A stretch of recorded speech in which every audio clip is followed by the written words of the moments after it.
gente daqui. E eu vou chamar ela para se apresentar e começar a aula. Oi, Tati. Oi, gente, tudo bem? Estão me ouvindo direitinho? Sim. Sim? Então, sou Tatiane Schmitz, agora estou no 4º ano, novamente. Eu era para estar no 5º, mas eu parei por conta da pandemia. E queria agradecer, em primeiro lugar, a oportunidade que a Liga está me proporcionando de compartilhar um pouquinho, né, de conhecimento. E, na verdade, eu aprendo muito mais quando a gente faz essas discussões do que sozinha, né? Então, é bem interessante o grupo de estudo. Vocês vão ver que vocês vão ter um divisor de água na vida de vocês, assim como eu tive quando a gente criou um grupo com o Pedro, que a gente tem um grupo de estudo à parte. Vocês vão ver que é bem bacana. Para quem não estuda em grupo ainda, eu estudava muito sozinha, então me fez muita diferença. Valeu? Muito obrigada pelo convite, Pedro. Obrigado. Posso compartilhar aqui? Pode. Tá. Meu Deus, agora aqui. Gente, só vou lembrar vocês que no final da aula vai ter lá o link da presença para ninguém esquecer de marcar a presença, por favor.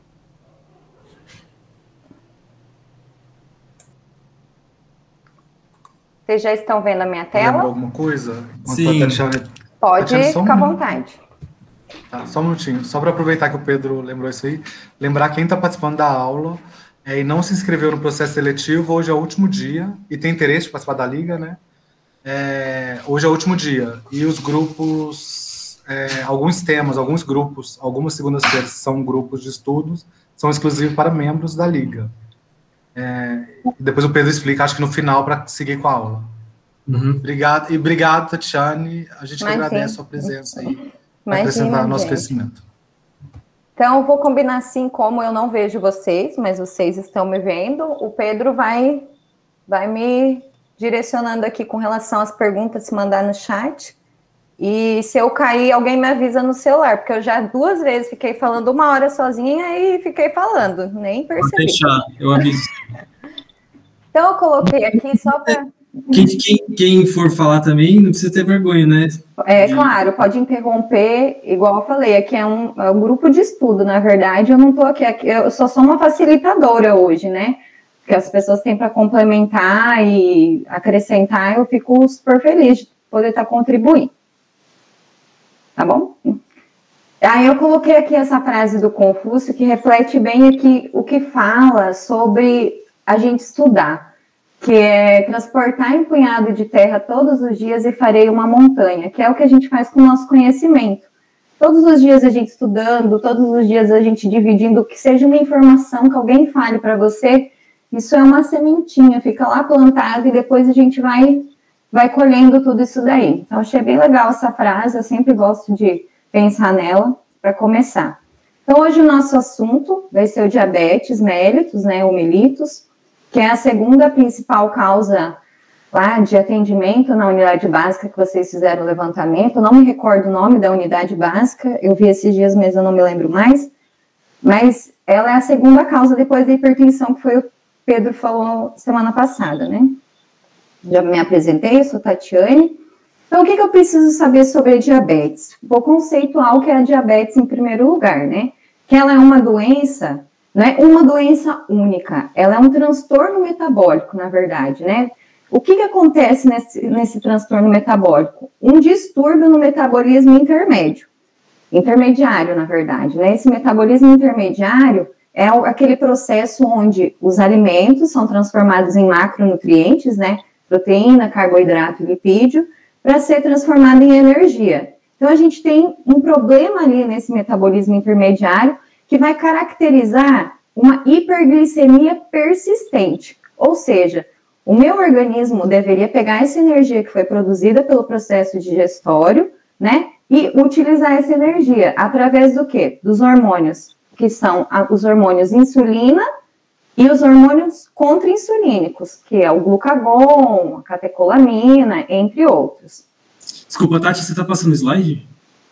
Eu passei. Vocês estão vendo o quê? Do primeiro ainda da montanha. Uai. Estão vendo? Não, amiga. Esquerda ali, vai clicando. Você tem que ir clicando. Tem que ir clicando, tá? você colocar em modo apresentação, ele vai passar normal. Coloquei, vocês estão vendo agora? Sim. O que precisa saber? Não ampliou ainda. Ampliou tudo. Para mim tá grandão aqui.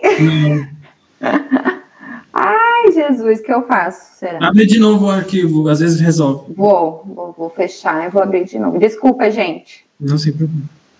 É só porque fica pequeno, amiga. Você sabe que não enxerga, né? Ah, eu também não enxergo, não. Vou abrir de novo aqui, só um minutinho. Eu quero passar tanto nesse negócio aí que eu já tenho até uma pasta aqui com os material da liga, viu? Por favor, me selecione. Vocês estão enxergando minha tela? Vocês estão vendo que está abrindo ou não? Não está compartilhando. Não? Eu vou compartilhar de novo.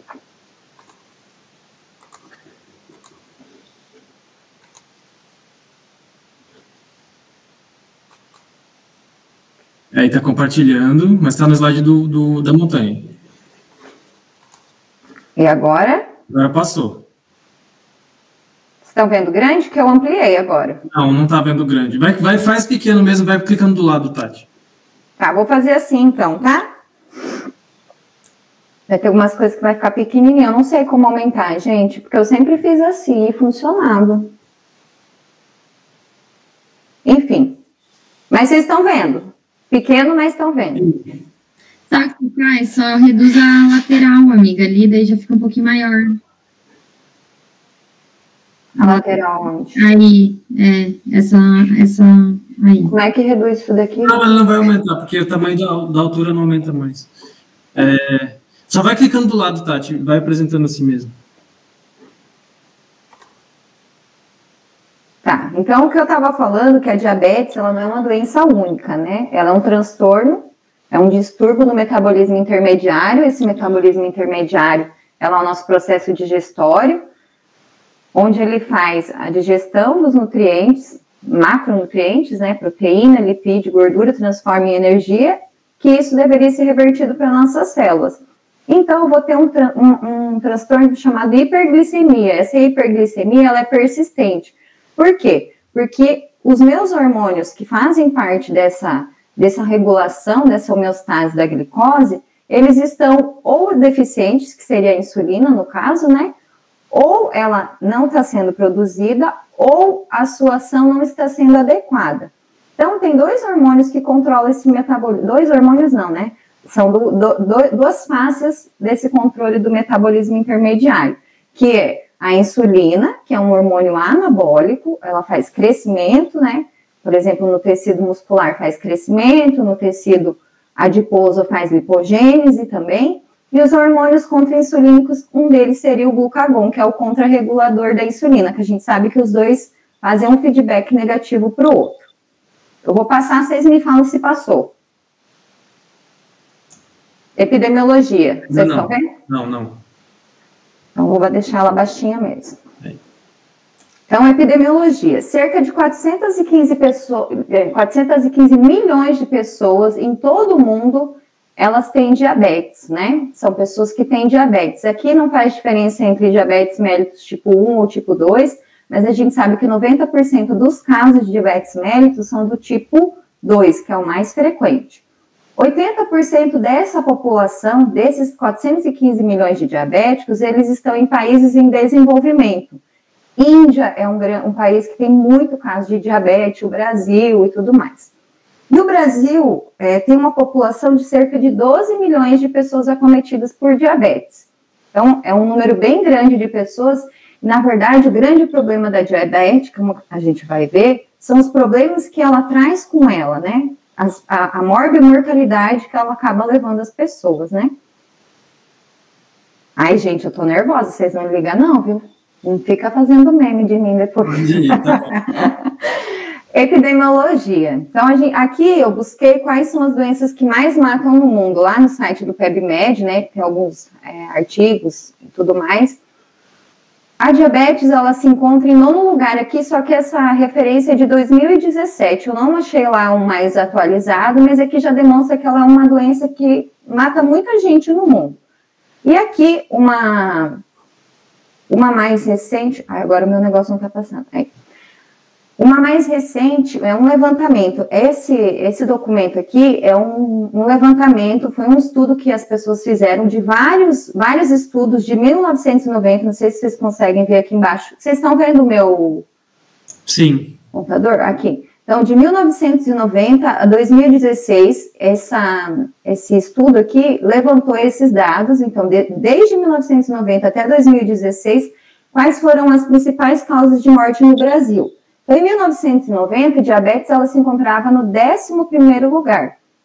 Agora, em 2017, ela já está em 3º lugar. Esse aqui é um estudo que foi publicado em 2018, né? Então tem esse déficit aí de alguns anos, mas mesmo assim segue mostrando como evoluiu o número de casos de diabetes no mundo. Desculpa interromper, Tatiane, você coloca ali do lado do mais, que está ali embaixo, tem um negocinho como se fosse uma telinha, você aperta ali e vai ficar maior. Vai fazer modo apresentação, né? Não está funcionando. Não está funcionando, eu tentei, e daí não passa o slide. Tá bom. Tá bom? Desculpa. Não, imagina, não tem problema.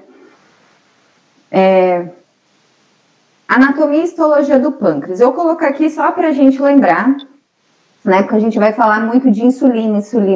Então, quem que é o órgão que produz insulina, que faz essa regulação, né?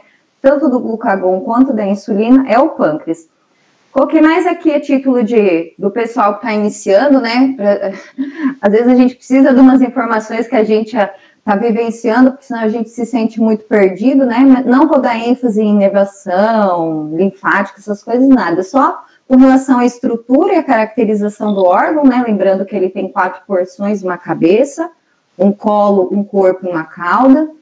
Ele tem 2 funções, né? A exócrina e a endócrina. Hoje a gente vai abordar a parte endócrina do pâncreas, que é a função dele de produção de hormônio, né? E a relação dele, que é um órgão retroperitoneal e tudo mais, que não vem ao caso agora, porque a gente não vai precisar saber método de irrigação, essas coisas, porque não é uma patologia cirúrgica, né? Muito embora exista a cirurgia de transplante de pâncreas para alguns casos de diabetes, né? Mas não é o caso que eu vou citar hoje.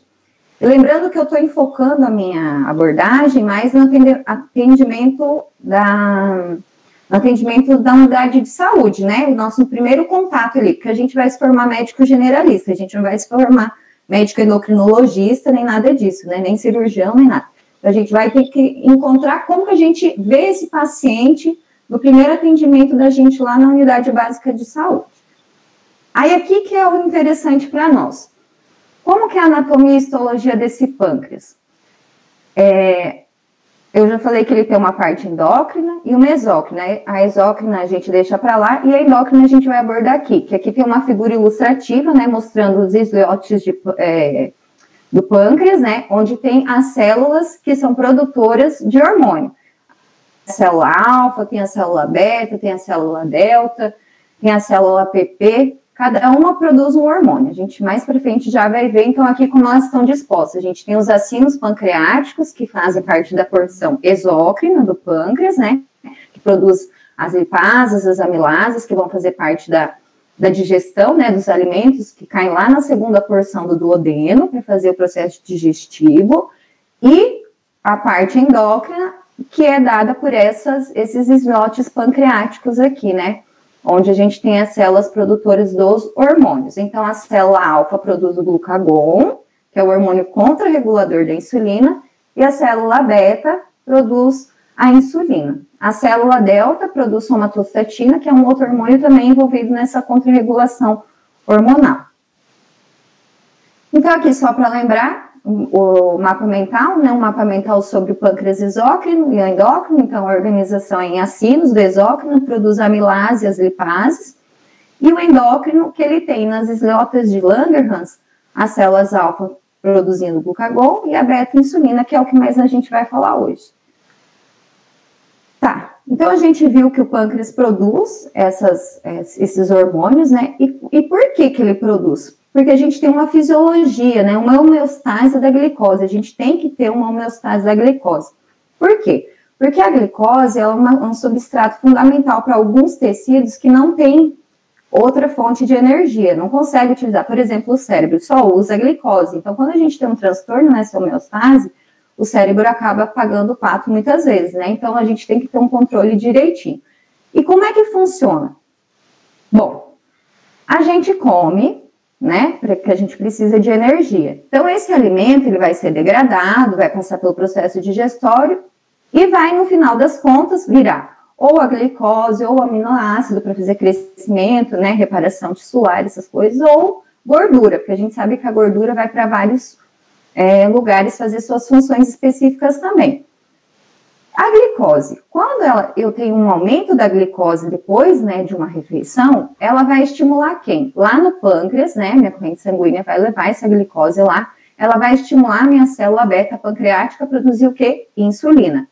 Uma das funções dessa insulina é fazer com que o fígado absorva mais glicose e produza glicogênio, que a gente sabe que é a forma de armazenamento de energia que o fígado tem de guardar ali essa glicose, né? Então, ele converte ela em glicogênio e salva ela como energia para momentos em que, por exemplo, a gente fica em algum jejum prolongado.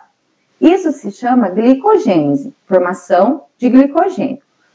O contrário, por exemplo, quando eu estou em jejum, que baixa o meu nível de insulina, que é um hormônio contrarregulador, né, do glucagon, quando eu tenho uma baixa na minha glicose, eu vou estimular as células quem? As células alfas pancreáticas a secretar glucagon. O glucagon vai fazer o contrário da insulina. Eu falei que a insulina faz glicogênese, ela produz glicogênio. O glucagon vai fazer o contrário. Se eu estou sem energia na minha corrente sanguínea, ele vai fazer a quebra desse glicogênio, vai fazer uma glicogenólise, quebrando esse nutriente, né, esse glicogênio, e transformando ele em glicose para ele ir para a corrente sanguínea e ir para os tecidos que estão necessitando de energia naquele momento. Então, para ver a nossa regulação, como ela tem que ser adequada, tanto na produção da insulina, como na produção do glucagon. Vou tomar uma água, que minha boca já está seca, gente.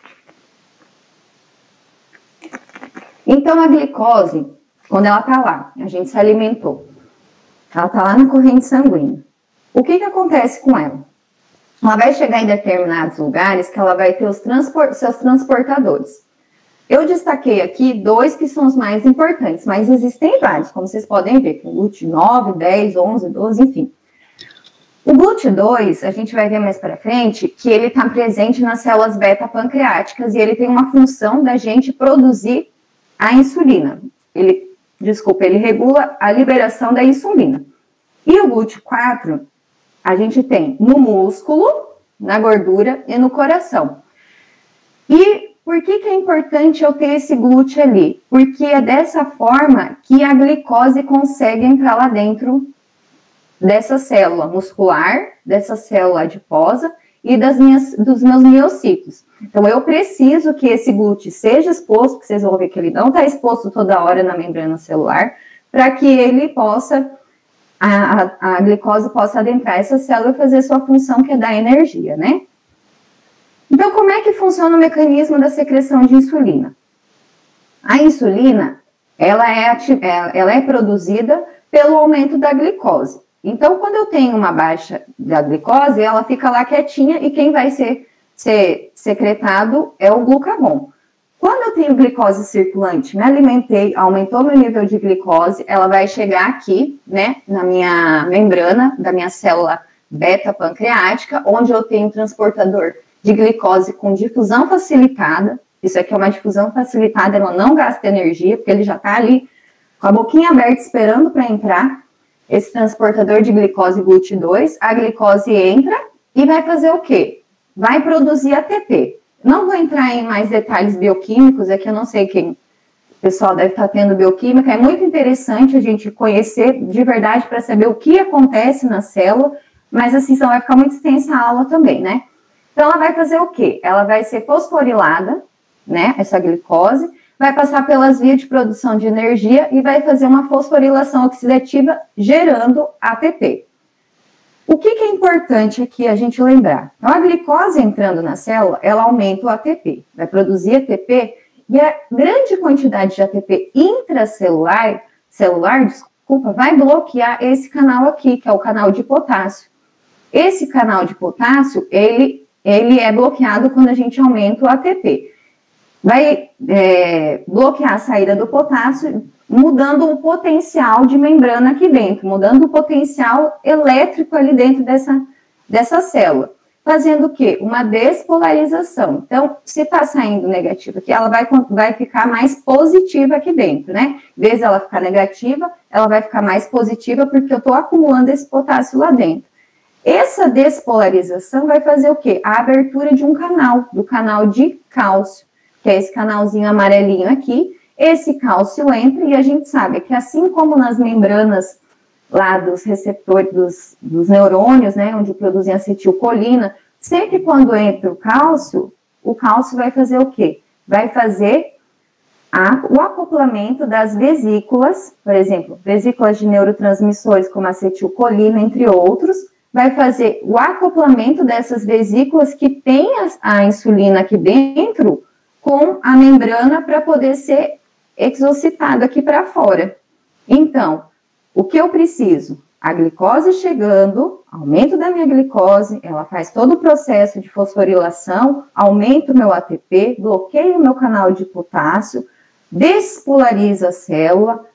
Essa despolarização promove aumento de cálcio intracelular. Esse cálcio vai fazer com que as vesículas cheias de insulina que estão aqui dentro do citoplasma, né, dessa célula beta, vão se aderir ali a membrana, né, da célula beta e vai ser expulso e liberado, então, produzindo a secreção de insulina. Ficou claro, gente? Alguma dúvida?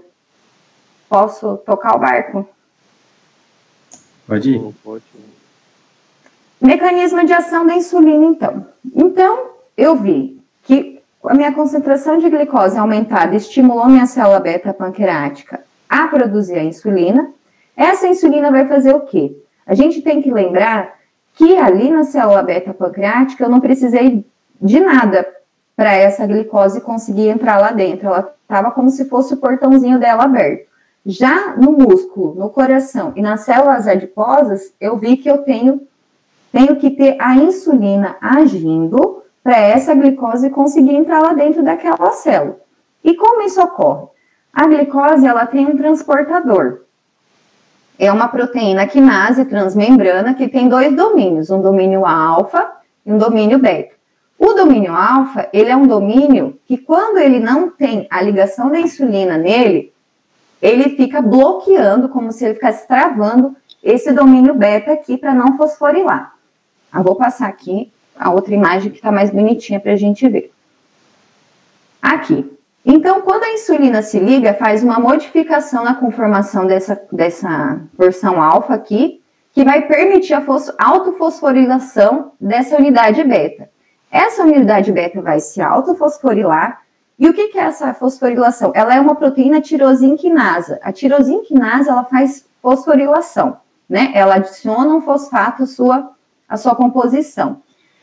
E ela também vai mudar essa conformação, então esse substrato do receptor da insulina, que é IRS, substrato do receptor da insulina, ele também vai se fosforilar quando essa unidade beta se fosforilar. Ela vai se acoplar aqui, vai se autofosforilar e vai desencadear uma fosforilação também da MAP sinase e da PI3 sinase, ou seja, todas elas vão se fosforilar. Esses são os substratos da tirosina que estão se fosforilando. Aqui do lado até coloquei, ó, na ação normal da insulina em seu receptor, a fosforilação são de aminoácidos tirosina. Quando a gente tem resistência à insulina, muitas vezes essa insulina não funciona porque em vez de fosforilar o aminoácido tirosina, ele está fosforilando uma serina. Então não vai desencadear toda essa movimentação aqui, né, de cascata de acontecimentos para a gente conseguir expor o GLUT4. Então, fosforilei, vai fazer uma reação de fosforilação na MAP. A MAP é mais relacionada com o crescimento celular, diferenciação celular, ações anti-apoptósicas. Já a PI3 sinase, ela faz o quê? Ela também vai se fosforilar e vai ativar essa proteína AKT. Eu destaquei a proteína AKT porque ela tem duas coisas interessantes. Quando ela se ativa, essa AKT se ativa, ela vai fazer o quê? Ela vai estimular a translocação das vesículas com GLUT4. As nossas células musculares, adiposas, elas não ficam com o GLUT4 exposto 24 horas. Ele fica guardadinho em vesículas como se fosse a insulina lá dentro da célula beta. Então, ela precisa de um estímulo específico para ela poder expor esse GLUT4. Senão, toda hora fica entrando glicose, e eu preciso ter um estímulo adequado para a entrada dessa glicose. Então, é assim, a insulina vem, se liga no receptor, faz toda essa cascata aí, tipo, chama lá a proteína para a membrana para a glicose entrar. Isso mesmo. Então, isso aqui que estava nadando no citoplasma dessa célula vai fazer o quê? Vai subir e vai expor o GLUT4 que estava aqui escondidinho no citoplasma. E essa proteína AKT que é responsável por isso, ela que faz essa ativação, ela que estimula a translocação dessas vesículas com o GLUT4 para ir até a membrana celular. Ficou claro até aí? Acho que sim, né? E além disso, a gente sabe que é o estímulo da insulina que ajuda essa exposição desses GLUT4 ali. É importante a gente lembrar que por mecanismos ainda não bem esclarecidos, não conhecidos, o exercício físico, mesmo em pessoas que têm resistência à ação da insulina, né, que a gente ouve falar que muitas pessoas que são obesas e tem alguns outros fatores de risco têm resistência à ação da insulina, o exercício físico faz por uma via alternativa à ativação dessa AKT. Então, por isso que é muito importante a gente, como médico, entender que a atividade física é fundamental para esses pacientes que a gente vai estar vendo eles aí na prática com diabetes mellitus, né? Tipo 2, especialmente. Então, aqui ficou claro. Aí, de acordo com a etiologia dessa falta ou de insulina ou dessa resistência da insulina, eu vou classificar os tipos de diabetes. Eu tenho alguns tipos aqui, mas eu vou, hoje na aula, por conta do atendimento mesmo na unidade básica de saúde, enfocar mais no tipo 1 e no tipo 2, mas o diabetes gestacional a gente também encontra na unidade básica de saúde, mas já é uma coisa mais voltada para a parte obstetrícia, tá? Então, diabetes tipo 1 a gente encontra dois tipos também. Um tipo 1A, que está relacionado com uma destruição autoimune das células, que é comprovada por exames laboratoriais, então ela é uma doença autoimune, a tipo 1A.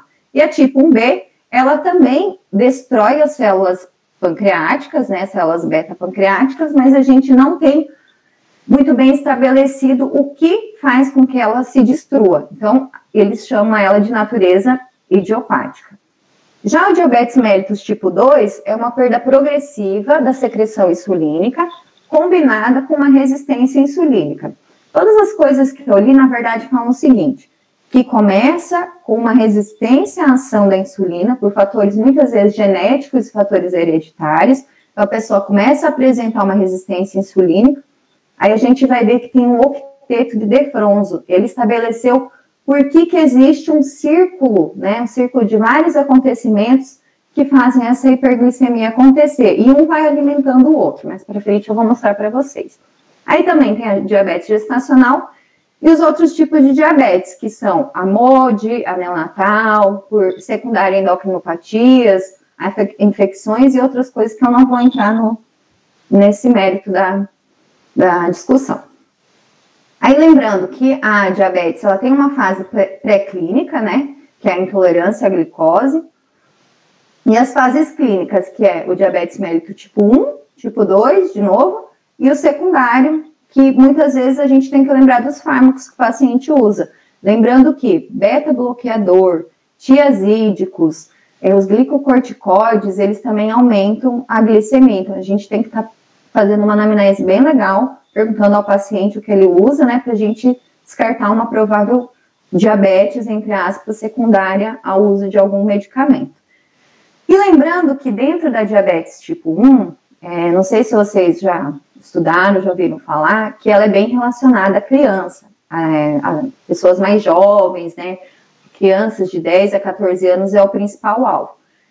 Aí, a partir de 1980, 90, começou a se demonstrar que tinha algumas pessoas mais velhas, em torno de 35 a 40 anos, que também tinham esse tipo de diabetes, que era uma diabetes autoimune. Então, colocaram aqui essa LADA, que é a diabetes autoimune latente do adulto. E a MODY aqui, que é uma outra classificação dessa diabetes secundária. Então, só para a gente lembrar, nem toda diabetes mellitus tipo 1 vai acometer só crianças e pacientes jovens. A gente tem que lembrar que tem essa outra, que é a LADA, que pode acometer adultos de 35 a 40 anos também, né? E como que a gente vai saber? Na unidade básica de saúde, em geral, a gente conta com um recurso meio escasso para fazer investigação mais aprofundada. A gente vai mais pela clínica do paciente. E a gente observa que na clínica do paciente do diabetes tipo 1, ela é uma clínica mais pronunciada, é mais abrupta. Então, a gente vai ver que aquele paciente começa poliúria, polidipsia, aquela perda de peso de repente, então a gente vai pensar mais numa diabetes do tipo 1. Eu vou falar um pouquinho mais para frente das características daqui a pouco. Então, falando da diabetes mellitus tipo 1, ela é uma doença autoimune, como eu já falei, poligênica. Então, vários genes a gente estão envolvidos, decorrente da destruição das células beta pancreáticas.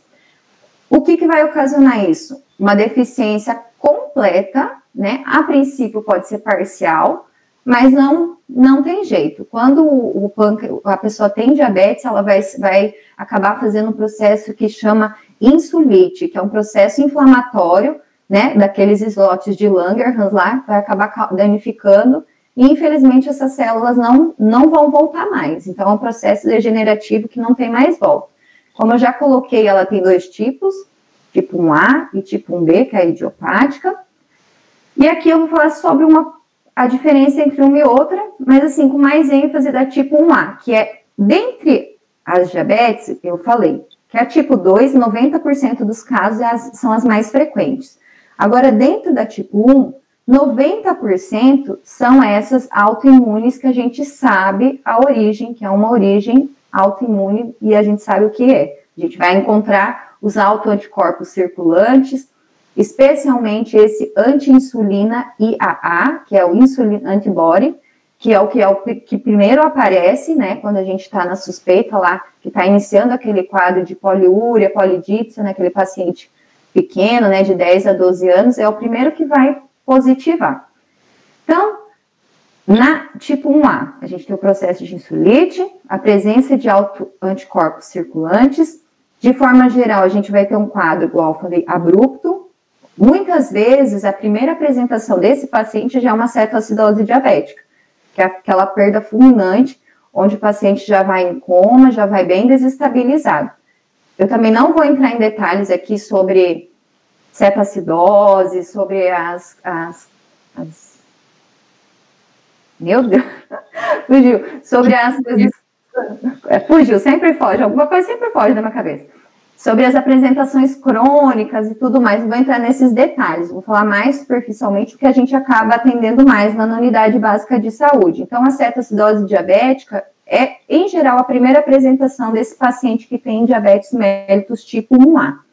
Então, a partir da década de 80, como eu falei, já eles começaram a denominar essa LADA aqui, porque viram que não era só em pacientes adultos jovens que eram acometidos com a diabetes tipo 1. E aqui a idiopática, né, ela segue as mesmas recomendações do tipo 1A a tipo 1B, a mesma coisa, só uma questão de não achar a causa, que eles classificam ela diferente. Aí, como que é a fisiopatologia da diabetes mellitus tipo 1? O que acontece são duas coisas. A pessoa tem uma predisposição mediada por esse antígeno leucocitário humano, né, que a gente conhece, nos domínios DR3, DR4, DQ2 e DQ8, o DR3 e DR4, que são os mais conhecidos. Então, a pessoa tem uma predisposição genética a ter a diabetes mellitus tipo 1, e, além de tudo, ela tem um fator ambiental, um fator desencadeante. Pode ser uma infecção vírica, pode ser uma exposição a alguma coisa ambiental, que vai desencadear a produção desses anticorpos que vão começar a fazer a destruição das células beta pancreáticas. É uma pessoa, digamos assim, premiada, né? Porque ela tem que vir com aquilo ali já geneticamente dentro da sua expressão, e mais um fator genético para abrir o caminho. Aí aqui é só a título de curiosidade, lembrar que na prática clínica a gente não recomenda a investigação da autoimunidade com dosagem de anticorpos, muito menos na unidade básica de saúde. A gente não costuma investigar anti-GAD 65, essas coisas, muito difícil. Mas aqui ele coloca uma classificação, né, nos materiais que ele depois eu mando para o Pedro colocar tudo lá no grupo para vocês, os materiais que eu pesquisei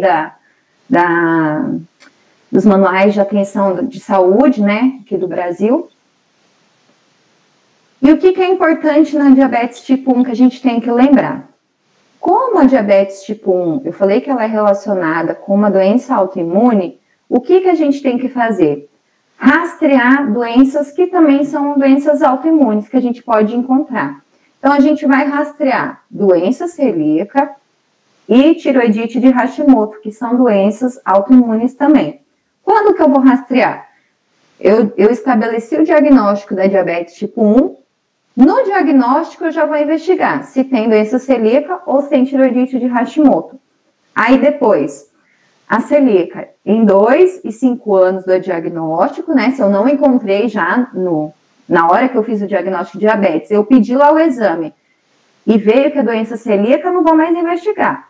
E mesma coisa na doença de Hashimoto. Na hora que eu fiz o diagnóstico de diabetes tipo 1, e a cada 1 a 2 anos eu vou investigando a tiroidite de Hashimoto, por conta delas também serem doenças autoimunes. Vocês conhecem aquele ditado: quando você acha uma doença autoimune, você tem que investigar todas as outras doenças autoimunes também, porque é muito provável que a pessoa, infelizmente, venha com o pacote completo, né?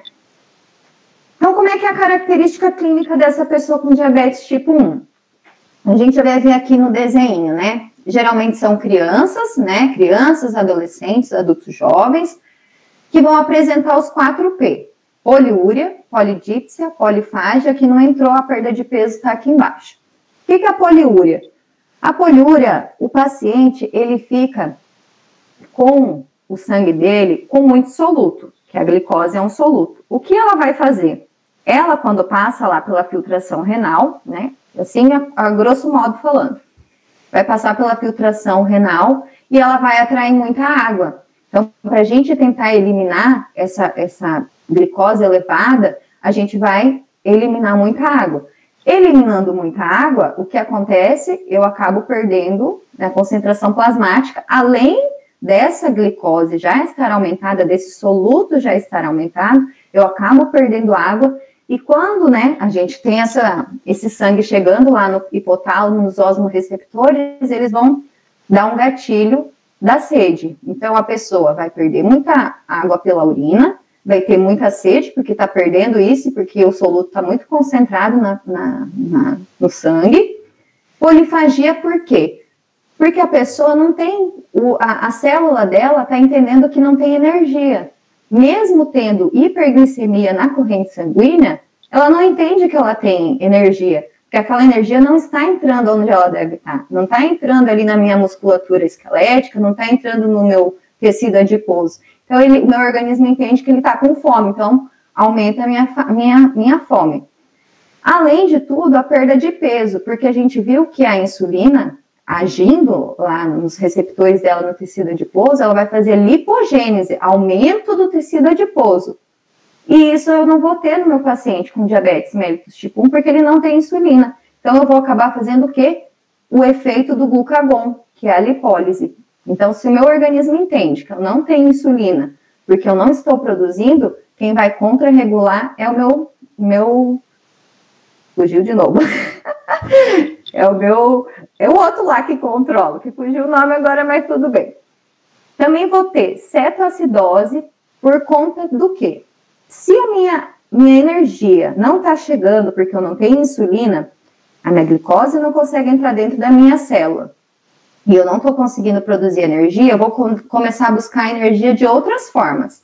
Uma delas é através da quebra do meu tecido adiposo. Ou seja, eu vou começar a produzir energia através dos meus ácidos graxos, né? Triglicerídeos, que eu vou transformar em ácidos graxos. Esse processo todo eu também não vou entrar em detalhe agora. Acho que a gente pode fazer uma aula especial só de cetoacidose diabética, como a hiperosmolar, que é um outro livro, né? Que dá para escrever. Aí, esse processo de produção de energia por outras vias metabólicas vai acabar produzindo um aumento desses corpos cetônicos, que são os produtos finais, né, dessa degradação de gordura para a produção de energia, né? A visão embaçada, infecções repetitivas, machucados que demoram para cicatrizar. Quem nunca conheceu um diabético que fala, né, que as feridas não cicatrizam, até a gente tem que tomar muito cuidado com o pé diabético. Fadiga, porque a pessoa fica cansada porque ela não tem energia, e dores nas pernas, são os sintomas mais comuns que ela apresenta. Aí eu vou falar agora do diabetes mellitus tipo 2, que é o mais comum, cerca de 90% de todos os casos. É uma doença também poligênica, com forte herança familiar. Eu acreditava sempre que a diabetes tipo 1 era mais relacionada à herança familiar, e não. A que é mais relacionada com herança familiar, por exemplo, se tem na família, a probabilidade é maior, é o diabetes mellitus tipo 2. Então, se você tem um parente de primeiro grau com diabetes mellitus tipo 2, há uma grande possibilidade de você também ter esse fator genético aí de predisponibilidade a ter o diabetes mellitus tipo 2. Então, o que acontece, né? Além do fator de herança familiar, tem uma contribuição ambiental para a perpetuação desse diabetes mellitus, né? O que vai acontecer, então? Vai ter uma resistência dos tecidos periféricos à ação da insulina, então eu vou ter uma hiperglicemia forever ali, sempre tá com hiperglicemia, porque eu tenho a minha energia, eu me alimentei, só que essa glicose, ela não consegue entrar nos locais que ela deveria entrar, então ela fica ali na corrente sanguínea. Isso vai levar ao quê? Vocês vão ver que é tudo uma coisa levando a outra. O meu aumento da resistência vai querer dizer, o meu organismo vai interpretar, eu não tenho energia, porque essa energia não entrou na minha célula, porque a insulina não está fazendo o efeito dela. Então, vai fazer o quê? O glucagon vai aumentar tentando contra-regular. Opa, eu preciso produzir mais energia, porque essa pessoa está sem energia. Fazendo isso, vai fazer o quê? Um aumento da produção hepática de glicose. Como que eu faço o aumento da produção hepática de glicose? Eu vou quebrar aquele substrato que o fígado armazena, que é o glicogênio. Ele tem armazenado o glicogênio em forma de energia lá para uma eventual situação de jejum. Como o meu organismo está entendendo que aquilo ali é um jejum, porque não está entrando energia pela falta de ação da insulina, e além disso, o glucagon faz esse estímulo lá no fígado também de quebra de glicogênio, né? Então, eu vou produzir glicose a partir do glicogênio. Vou também ter disfunção incretínica, que mais para frente vocês vão ver, que também é uma parte do tratamento. Você atuar com alguns fármacos sobre a ação incretínica, que são hormônios que fazem a contrarregulação da insulina também, através do meu processo digestório, lá no intestino. Então, eu tenho hormônios, quando eu tenho o meu processo digestório, chega o alimento e ele vai sinalizar. Eu vou produzir GLP-1 e GIP, esses hormônios, eles vão lá no pâncreas e vão informar. Cara, tem alimento aqui, produz insulina, diminui o glucagon e lá no sistema nervoso eles vão informar, ó, tem alimento, então a saciedade está ok. Então, se eu tenho uma disfunção nisso daí, eu não vou ter essa contrarregulação, não vou ter diminuição do glucagon, não vou ter aumento da insulina, vai ficar tudo bagunçado. E vocês viram que é uma coisa ligando na outra.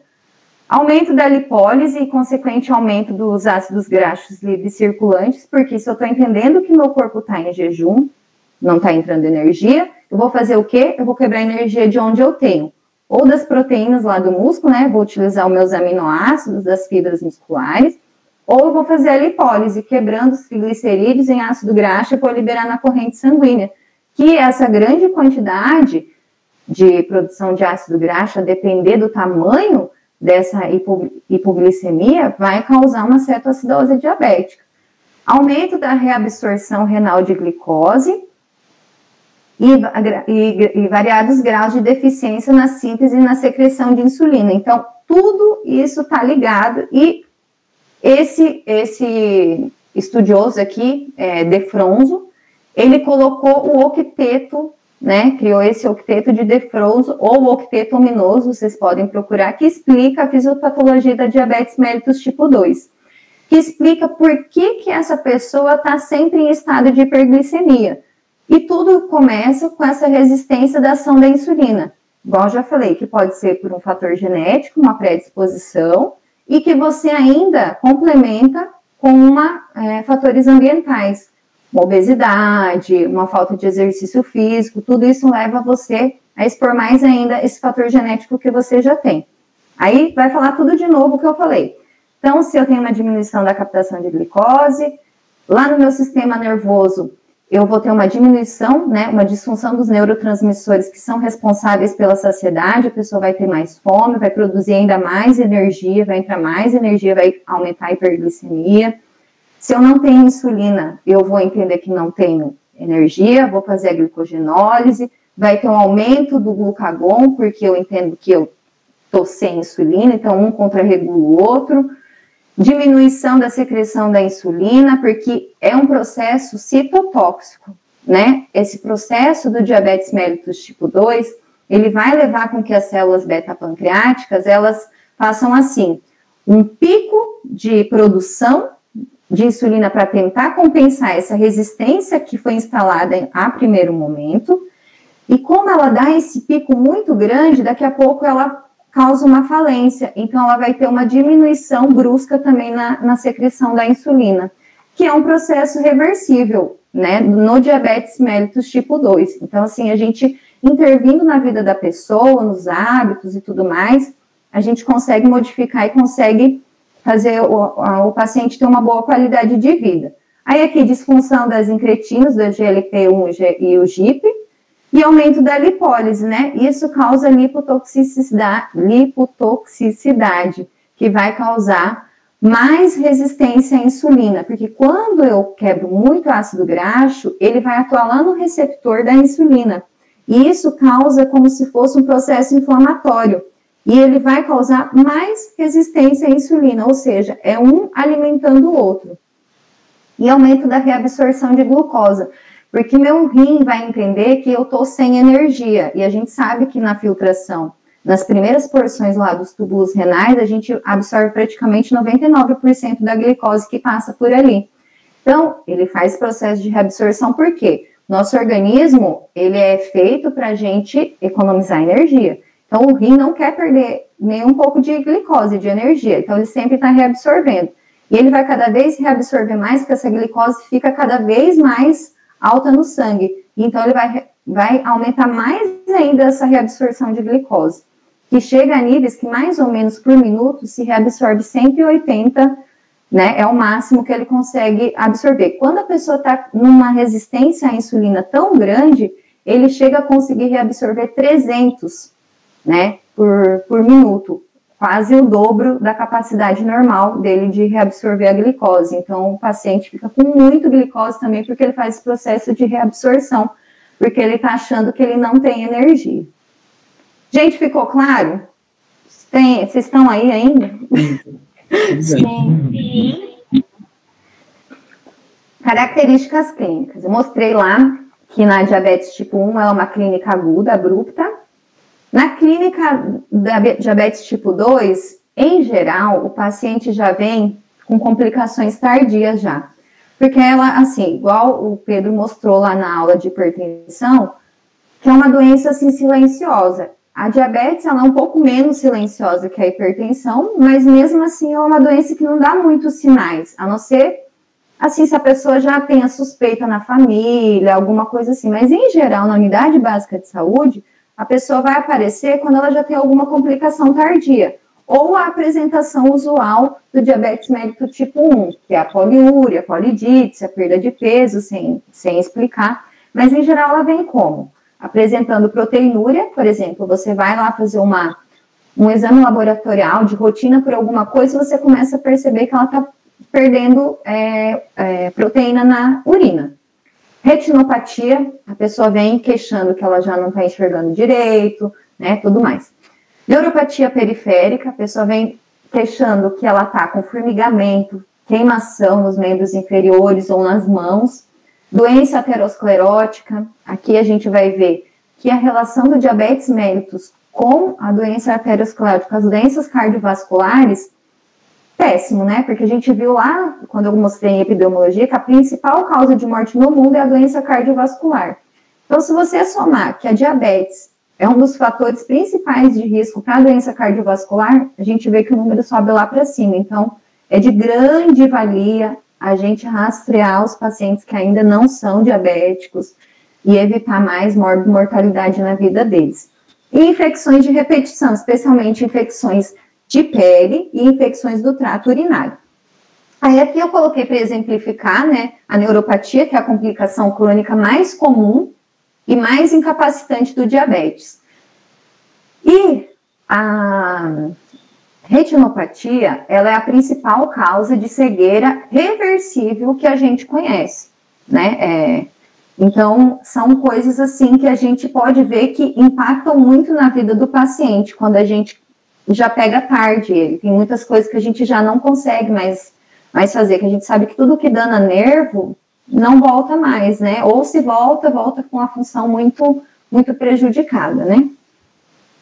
Aí aqui mostrando um pouco mais sobre a neuropatia, né, sensitivo-motora, lembrando que as primeiras afetações são dor e temperatura, então o paciente vem queixando que ele não sente mais, se ele pisa em alguma coisa, ele vem até com o pé machucado e ele não está sentindo, ou que queima aquele pé, né, formiga, alguma coisa assim. E lembrar que essas lesões são lesões em bota e luva. A pessoa vai apresentar esse tipo de formigamento ou de falta de sensibilidade como se fosse uma meia e uma luva, né? E lembrar também de lesões autonômicas. Eu não vou falar, igual eu falei, eu não vou falar muito das afetações crônicas, porque é muito extenso, são muitos tratamentos. E, em geral, quem vai atender isso é o endocrinologista, né? Ou o oftalmologista, por conta da retinopatia, né? E, em geral, a gente vai vai cuidar mais do atendimento dos pacientes que só chegam ali para nós, né? Então, lembrar das lesões autonômicas. Ataque cardíaco fixa em repouso, então por isso é muito importante a gente examinar o paciente, especialmente se ele já vem falando que ele já tem diagnóstico de diabetes. Então, você vai fazer o exame físico dele, vai avaliar se ele está com taquicardia sentadinho ali, paradinho, mesmo em repouso, isso é um sinal de disfunção autonômica. Hipotensão postural também o paciente pode apresentar, então ele perde o controle parasimpático e simpático ali da vascularização e pode apresentar hipotensão postural, pedir para ele se levantar, se abaixar, medir a pressão do tornozelo e da mão também, né, fazer essa verificação no exame físico. Gastroparesia diabética é muito comum o paciente queixando, né? Muitas vezes a gente atende só esse paciente como uma disfunção do estômago, né? Ele não conhece muitas outras, não se dá conta que ele está perdendo a sensibilidade, mas ele só vem falando que a comida ultimamente não está caindo bem para ele, né? Que é a gastroparesia diabética, que fica ali parado o bolo alimentar e ele não consegue fazer a digestão. Então aquele alimento fica horas e horas ali, daí às vezes é só tratado com omeprazol, essas coisas, então a gente tem que prestar muita atenção nessas lesões autonômicas aqui também. Constipação intestinal ou, o contrário, a diarreia, né, que faz essas lesões autonômicas aí. Ou pode constipar ou fazer a diarreia. Aí mostrando aqui a retinopatia diabética, que também é uma afetação crônica da diabetes mellitus tipo 2, né. Aqui a gente vê, não sei quem está no quarto ano, que está fazendo, ou terceiro ou quarto ano, não sei quando mais vocês têm oftalmologia, agora o pessoal da malha anterior. Eu sei que é muito importante vocês pedirem para o professor de oftalmo explicar isso para vocês. A gente, infelizmente, não teve, tem que estudar sozinho. Mas lembrar de pedir para explicar sobre retinopatia diabética. Ela cai em prova, ela é importante a gente saber. E outra coisa fundamental, a gente aprender a fazer um exame de fundo de olho. A gente não vai saber como um especialista, mas a gente já, pelo menos sabendo ver o normal, já é o suficiente, porque daí você pode encaminhar essa pessoa para um oftalmologista ou para um conhecido, né, que você sabe que manja um pouquinho melhor de oftalmoscopia, né, de fundoscopia que você.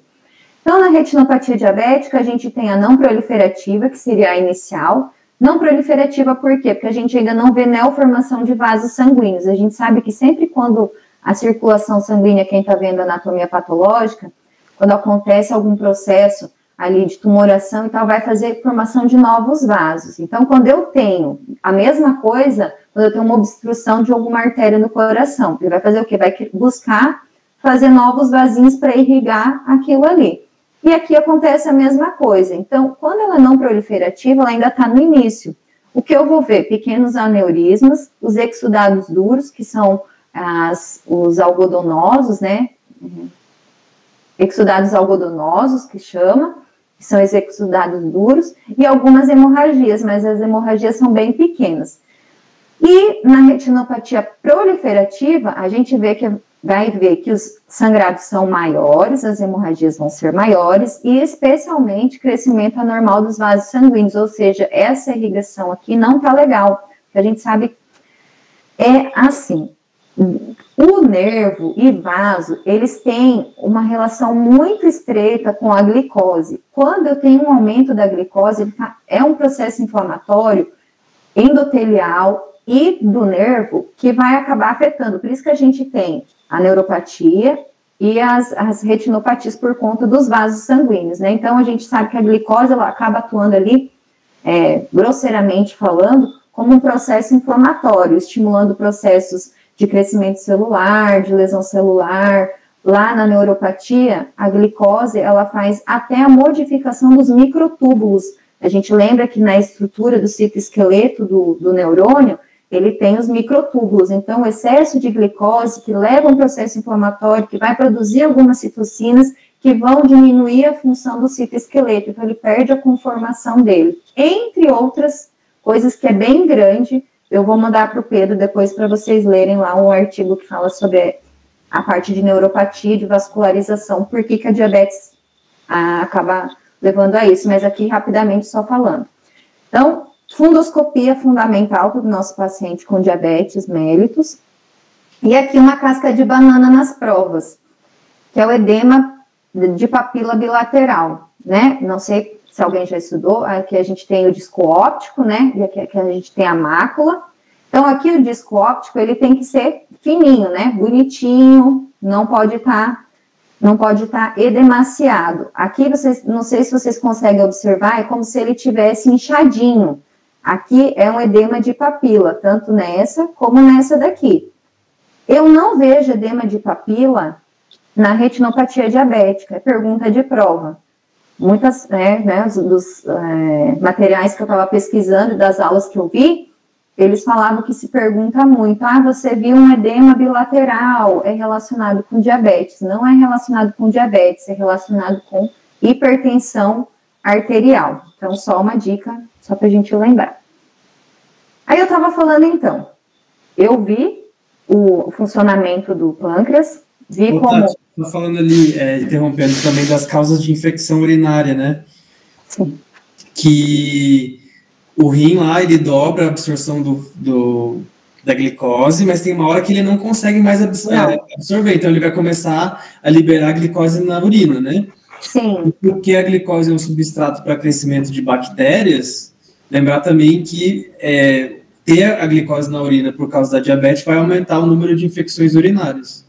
Exatamente por isso. Por isso que a gente vai ver que tem um medicamento que chama... Eu vou olhar aqui para minha cola, gente, que ela fica aqui, porque eu nunca lembro os nomes. É o inibidor da SGLT2, que é um antidiabético bem famoso agora, porque é utilizado na insuficiência cardíaca, que a gente vê que ele faz exatamente isso daí. Ele estimula a glicosúria, ou seja, a eliminação. Eu controlo a minha glicemia por estimular essa eliminação, né, de glicose através da urina. E igual o Pedro falou, se eu estou eliminando glicose pela urina, vai fazer o quê? Vai fazer um ambiente propício para as minhas infecções urinárias. Então, lembrar que o paciente diabético vai referir bastante. Outra coisa muito comum, especialmente em mulher, candidíase oral e candidíase vaginal. Tem que pesquisar, olhar, né, examinar. Rastreamento. Então, eu estava falando da diabetes, eu vi como que ela se apresenta, tipo 1, tipo 2, eu ainda não sei como que eu diagnostiquei essa diabetes, eu estou mostrando para vocês. Mas eu quis colocar aqui o que é um rastreamento, que a gente está falando de atenção primária na saúde. E o que é um rastreamento em saúde? É quando eu vou usar alguns exames, né, me disponibilizar de alguns exames, que seja laboratorial, que seja de imagem, para achar uma doença em uma pessoa que está assintomática. Essa é a definição. Então, eu vou rastrear uma doença em uma pessoa que não está se mostrando doente. Porque se eu fizer esse exame numa pessoa que já vem ali com todo o sinal e sintoma, eu estou fazendo um diagnóstico. Quando eu estou atendendo, por exemplo, o Pedro é jovem, ele é magro, ele é atlético, bonito, formoso, lá na unidade básica de saúde, se eu vou usar um exame de rastreamento, eu vou pesquisar ele para o rastreamento, porque ele ainda não tem característica, ele ainda é assintomático. Agora, se já vem um paciente que está falando, eu estou com poliúria, polidipsia, estou com sobrepeso, e a minha glicose já está alterada, aí eu vou ver que eu estou usando, não é mais um exame de rastreamento, é um exame diagnóstico. Então, é bem importante a gente lembrar que é muito importante usar alguns exames de rastreamento, porque eles são ferramentas muito úteis no nosso dia a dia como médicos lá da atenção primária de saúde, né? Então, de acordo com o Ministério da Saúde, tem alguns critérios para a gente utilizar programas de rastreamento, né? Fazer um rastreamento de determinada doença. Aí eu queria apontar para vocês aqui, ó, que o benefício da detecção e do tratamento precoce com rastreamento deve ser maior que se a condição fosse tratada no momento habitual do diagnóstico. Ou seja, tem vários critérios aqui para eu poder fazer colocar dentro de uma política pública um exame de rastreamento. E o que tem acontecido? Por exemplo, o exame da próstata. Já não é mais considerado um exame de rastreamento. Por quê? Porque se eu encontro ele rastreando, ou se eu encontro ele já quando ele já está instalado, não muda a minha mortalidade. Então, não é um exame válido para rastreamento. Então, a gente tem que pensar assim, quando a gente está lá na minha unidade básica de saúde, ou a gente, se Deus quiser, seremos ótimos médicos, vamos estar em lugares muito bons na nossa colocação, quem vai querer atender essa parte, querer trabalhar com isso, por que não promover políticas públicas, criar novos programas de outros rastreamentos para novas doenças, ou às vezes que já existem com outros mecanismos de rastreamento mais sensíveis do que existem hoje, né? Então, por isso que eu quis colocar aqui para dividir com vocês, que a diabetes é uma doença que tem rastreamento, né? Então, é importante a gente saber. Então, eu posso rastrear todo tipo de doença? Não, como eu mostrei aqui para vocês, que eu não posso rastrear. Na verdade, aqui, nesse buraco, era para ir uma pergunta do Revalida que caiu sobre isso, eu não achei ela, e ficou assim também. Então, só mostrando para vocês aqui que no Ministério da Saúde, aqui num caderno de atenção básica, mostra que fala sobre só rastreamento, esse caderno, que o nível de evidência ainda é insuficiente para tecer recomendações a favor contra ou a adoção do rastreamento para câncer de próstata em homens assintomáticos com idade inferior a 75 anos. E é grau de recomendação 1, então é um grau forte de recomendação.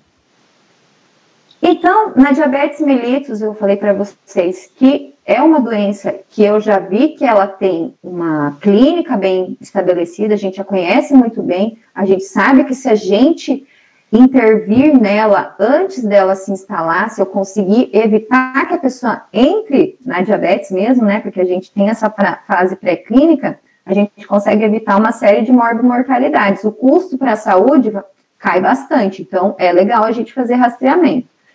Então, quando que eu vou fazer? Então, o público-alvo para o rastreamento preconizado se apresenta aqui. É o seguinte, se eu tenho um paciente com menos de 45 anos de idade, e ele tem um IMC mais de 25, eu vou seguir os seguintes fatores. E ele tiver os seguintes fatores, eu vou fazer rastreamento nele. Então, se ele tem menos de 45, mais um IMC mais de 25, e além disso, ele tem um pai ou uma mãe diabético, ele tem hipertensão arterial ou toma um antihipertensivo, tem história de diabetes gestacional, se ela for mulher, né, ou um recém-nascido com mais de 4 quilos, que muitas vezes esse bebê fala sobre hiperglicemia na gravidez, mas a pessoa acabou não fazendo o controle adequado. Dislipidemia, né, hipertrigliceridemia, ou HDL abaixo de 35, um exame prévio de hemoglobina glicada maior que 5,7, se tem obesidade severa, vem aquele paciente que chega queixando, fala, doutor, já fiz 1000 coisas para essa mancha que eu tenho aqui no corpo, essa mancha escurecida na minha axila, nas minhas dobras aqui, e não resolve. Acantose nigricans, que é batata, bater o olho e olhar que aquilo ali é resistência à insulina, né? Tá me mostrando resistência à insulina. Síndrome de ovários policísticos, história de doença cardiovascular na família, nos parentes de primeiro grau, e inatividade física. Então, eu vejo um paciente com IMC alto, menos de 45 anos, e mais um fator desse, eu devo rastrear ele. Vocês acham que isso comumente acontece? É muito difícil. Não, isso deveria entrar agora nesse pessoal que está fazendo um dos nossos projetos, né? São 3 projetos da Liga. Um deles é sobre diabetes mellitus, né? Para quem está aí coordenando o projeto, ou que está interessado no projeto, é legal saber quem vai rastrear, né? Qual o paciente que vai entrar lá na USF, que você vai abrir o olho e falar assim, talvez esse paciente tenha diabetes, vamos medir a glicemia dele, né? Vamos medir a glicemia, vamos ficar em cima para ele não virar um paciente diabético, né? Isso é para os 2 projetos, né? Porque, por exemplo, um paciente hipertenso, no caso da unidade de saúde familiar, tá, Tatiana? Que a gente vai estar desenvolvendo o projeto. A maioria dos hipertensos tem quadro de diabetes. É relacionado, né? É relacionado. Ao contrário, não se replica. Não entendi bem, assim, por quê. Assim, o paciente diabético, geralmente, ele cursa na diabetes mesmo. Hoje, inclusive, a gente atendeu eu e a Lia, a gente acompanhou o atendimento de um que era pet diabético. Ele levou uma mordida de um cachorro, não sabia que era diabético, e aí quando foi lá para fazer coração, tipo, diabético, nível elevadíssimo, hard, e horrível a perna. Mas eu concordo com o Pedro, isso está na nossa ficha, todos esses dados quase aqui. Mas eu vou tirar print. Interessante. Então, a gente viu dos critérios sobre rastreamento, quem que eu devo procurar. Então, se o paciente tem mais que 45 anos, eu devo rastrear ele também, né? Se ele também tem obesidade e tudo mais. Ou se ele tem risco cardiovascular moderado. Aqui fala sobre essa classificação de risco cardiovascular. Eu procurei nesse caderno aqui, gente. Eu fucei ele hoje. Eu não achei esse nível de classificação cardiovascular moderado aqui, mas eu vou tentar buscar ele de outro jeito para acrescentar aqui depois, porque eu gosto que a gente já tem tudo no mesmo material para a gente ir olhando o que a gente deve olhar no paciente para a gente ir atrás dele, entendeu? Para colocar aqui no material ficar, mas hoje, montando o slide, eu acabei não achando na passada de olho que eu dei. Então, como que eu vou fazer o rastreamento? As pessoas com fator de risco deverão ser encaminhadas para uma consulta de rastreamento e solicitação de exame de glicemia.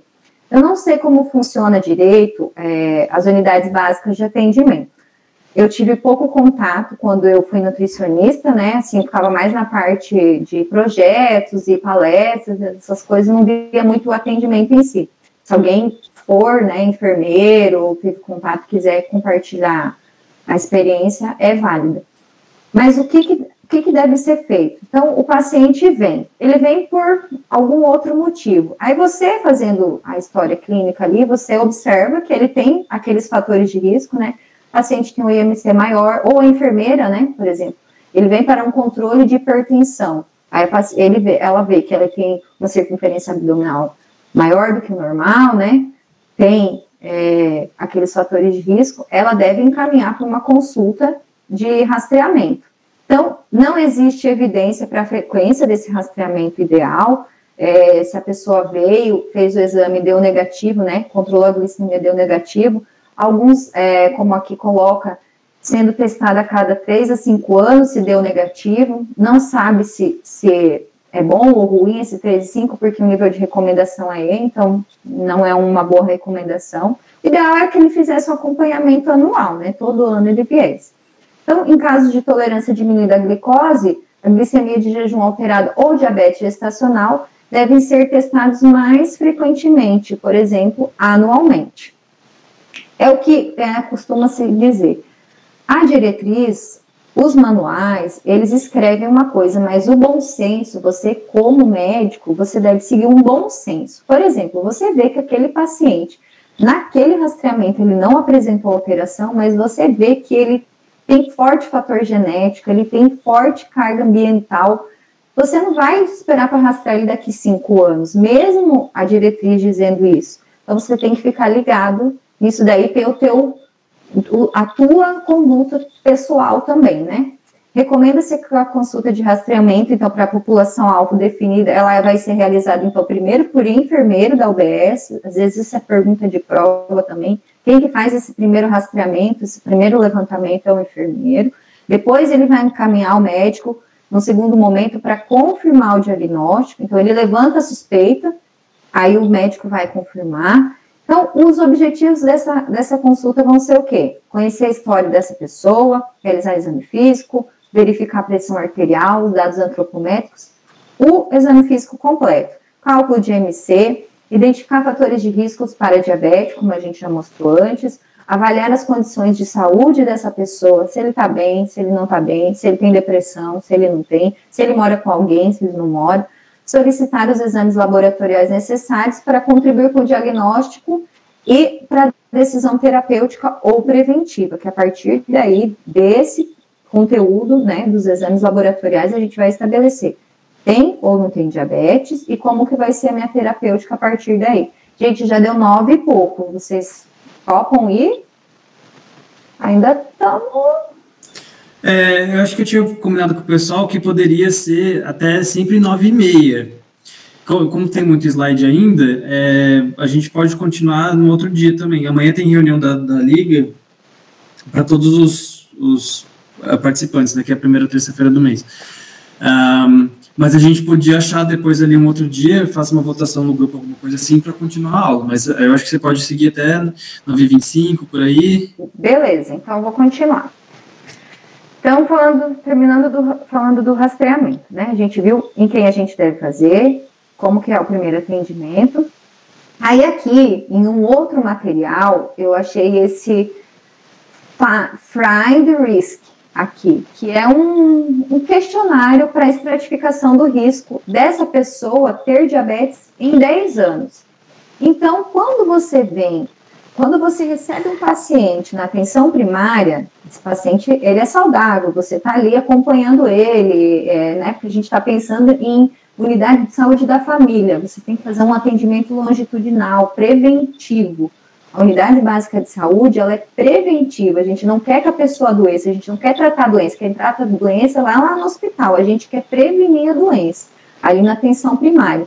Então, para prevenção primária, a gente pode aplicar esse questionário de estratificação de risco aqui. A gente vê que pontua idade, massa corporal, medida da cintura, se pratica atividade física, entre outras perguntas. Aí aqui tem a pontuação total, por exemplo, menos de 7. Baixo risco em 10 anos, né, de poder vir a ter diabetes tipo 2, e a pontuação aqui dá. Então, muito alto, etc. e tal. Então, aqui é uma das ferramentas que a gente pode utilizar para avaliar se esse paciente tem o risco ou não e se a gente deve ficar de olho nele, né? Um pouquinho, a gente consultar ele com um pouquinho menos de tempo, espaçamento de tempo menor.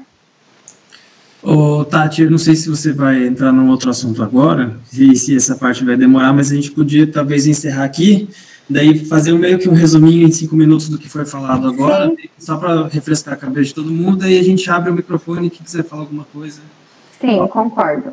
Então só vou terminar essa parte de rastreamento, então, que a gente está falando. Aí aqui, quando a gente entra no rastreamento das doenças que já estão crônicas por conta da diabetes, né, que a gente tem o rastreamento da nefropatia, da doença renal, né, diabética. A gente deve fazer o rastreamento nas pessoas que têm diabetes mellitus tipo 2 no diagnóstico e no tipo 1, de 1 a 5 anos após a doença. Falei errado. Então, quando eu diagnostico diabetes mellitus tipo 2, eu já vou rastrear a doença renal.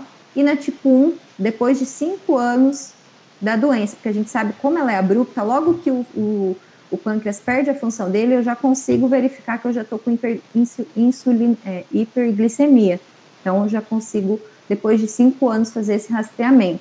Assim como a retinopatia diabética também é logo no diagnóstico do diabetes mellitus tipo 2 e 5 anos depois da diabetes mellitus tipo 1, e assim como a neuropatia também tem que fazer rastreamento dos acometimentos que essa diabetes pode já ter afetado nesses pacientes, tanto com a tipo 1 como a tipo 2, né? E como que eu vou fazer o rastreamento da doença renal diabética? Pela creatinina sérica, né? Cálculo de clearance de creatinina, albumina e creatinina e a creatinúria na urina isolada, urina tipo 1, né? E se microalbuminúria, a gente vai fazer daí aquele exame de urina 24 horas. Mas isso aqui é mais específico do nefrologista, por isso que eu digo, eu voltei mais a minha apresentação sobre o que a gente vai fazer lá na unidade básica de saúde. A gente não vai ficar rastreando, investigando doença renal, porque isso a gente vai encaminhar para uma assistência personalizada. Aí, gente, eu começaria a falar do diagnóstico, então a gente pode voltar a discutir aqui, vou encerrar, vou fechar aqui, e na próxima a gente pode começar a discutir sobre o diagnóstico, né? Eu faço um breve resumo do que eu falei e a gente retoma com o diagnóstico, como que eu vou ver que esse paciente é diabético ou não. Vou pedir para o pessoal ligar a câmera de novo para a gente interagir um pouquinho. Então, só resumindo, né? Você falou assim até agora, lembrar basicamente aí, quem não estudou ainda anatomia, histologia, lembrar, pegar bem essa parte do que é o pâncreas exócrino, o que é o pâncreas endócrino, estudar também o que é insulina, aquela parte da fisiologia hepática, né, que vai fazer gliconeogênese, glicogenólise, etc., que é importante, e depois começou a entrar na parte aí da unidade básica de saúde, que é interessante, assim, enxergar, primeiro que ela falou sobre o rastreamento, que é importante, né, como a gente começa a rastrear, e que esse rastreamento cedo tem uma repercussão na mortalidade, né, na população geral e tal, é isso que a gente quer, aumentar a saúde pública.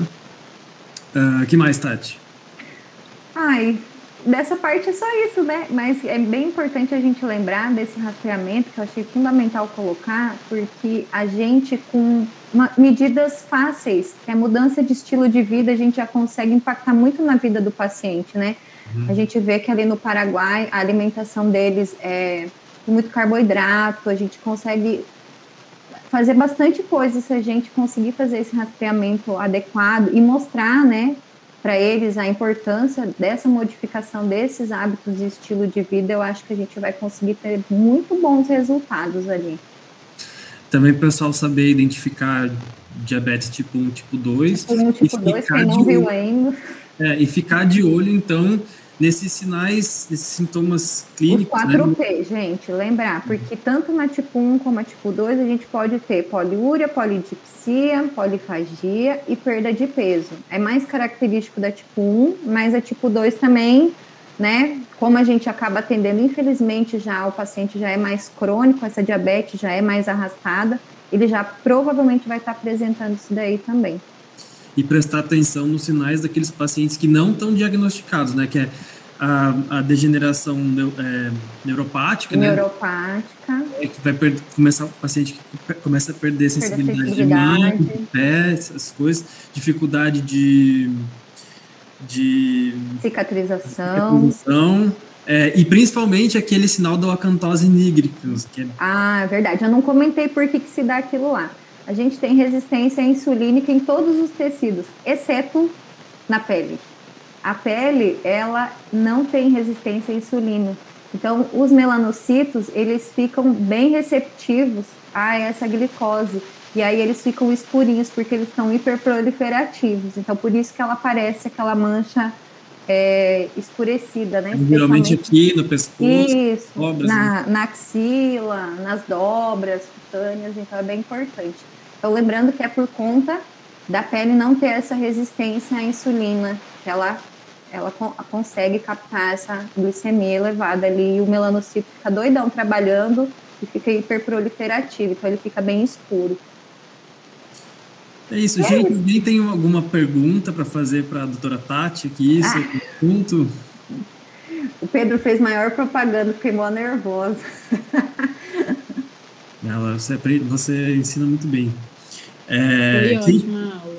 Quem tiver alguma pergunta, um questionamento, né? Ou compartilhar alguma coisa que já viu, sabe, né? uma coisa bem enfermeiro formado. Bem que da área da saúde tem alguma informação. Eu queria ter gravado a aula, não consegui gravar, que ódio. Ali também. Então, gente, a gente sabe que passou do tempo, né? Tanto hipertensão como diabetes, porque tem muita coisa para falar. A Lia gravou, ela falou ali.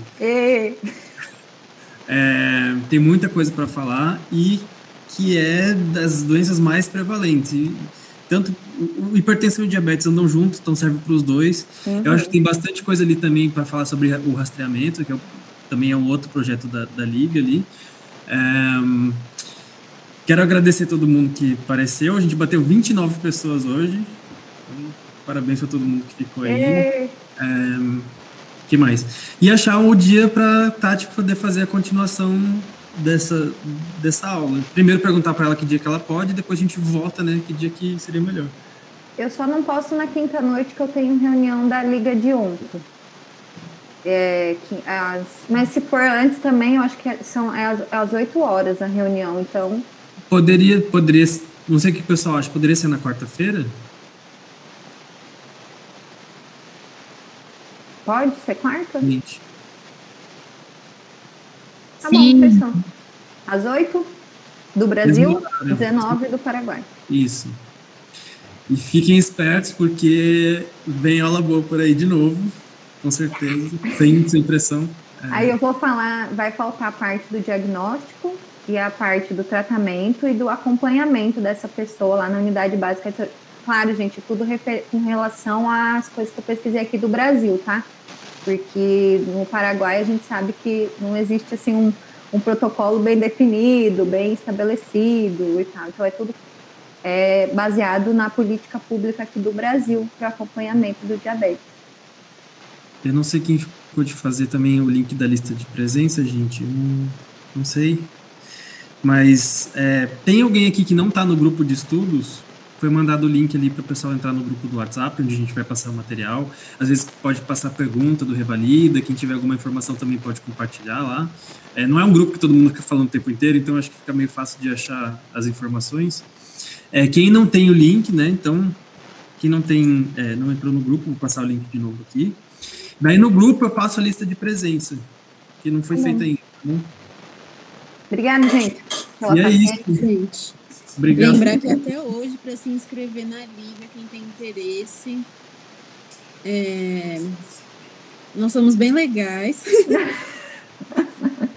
Começar a propaganda assim. Não, é sério, mas o pessoal que ainda não se inscreveu, se inscrevam, gente, por favor. É muito bom para o currículo de vocês, para conhecimento, para carreira, tudo mais. Medicina da família é super legal, vocês vão ver de tudo. Então, aproveita que é uma chance que nem todo mundo tem, né? Nem todo mundo da faculdade está sabendo também. Uhum. Então, quem quiser...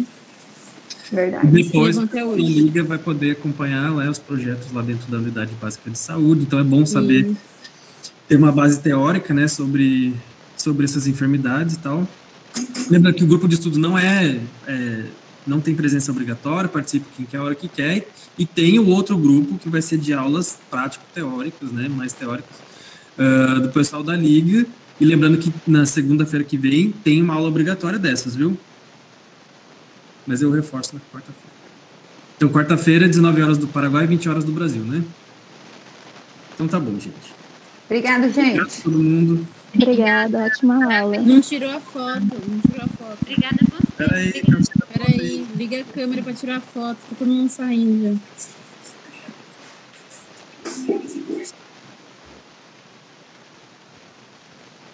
Quem tirou? Eu tô achando que você tá tirando. Então... É para tirar a foto, Pedro, não para fazer videozinho. Depois eu vou ver, eu tô cheia de meme com a minha cara que ele faz. Pedro. Não, hoje eu não fiz nada. Então tá bom, gente. Até quarta-feira. Boa noite. Beijo. Boa noite. Tchau.